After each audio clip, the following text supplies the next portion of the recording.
Untuk menjaga keandalan pasokan listrik menjelang Idul Fitri, PLN Unit Layanan Pelanggan ULP Ampera melakukan perbaikan pada jaringan listrik di Gardu Induk New Jakabaring, Palembang.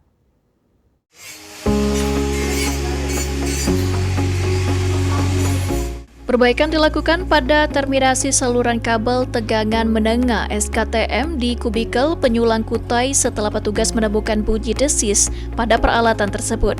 Kondisi ini menjadi tanda adanya ketidaksempurnaan pada sambungan kabel, sehingga perlu segera ditangani agar tidak menimbulkan gangguan listrik. Pekerjaan perbaikan dilakukan oleh tim teknis PLN ULP Ampera dengan pengawasan tim K3L dari PLN UP3 Palembang. Pengawasan ini dilakukan untuk memastikan seluruh proses pekerjaan berjalan aman dan sesuai dengan prosedur keselamatan kerja. Dalam proses perbaikan, petugas melakukan pemeriksaan menyeluruh pada peralatan jaringan, kemudian memperbaiki bagian terminasi kabel, dan melakukan pengujian ulang untuk memastikan kondisi jaringan kembali aman dan berfungsi dengan baik.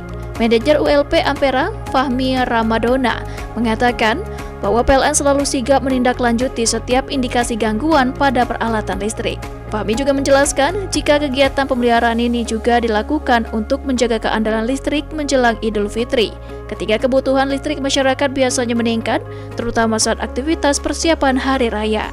Melalui langkah ini, PLN berharap pasokan listrik bagi masyarakat, khususnya di wilayah Palembang, tetap aman dan andal, sehingga masyarakat dapat menjalankan aktivitas dan menyambut Idul Fitri dengan nyaman.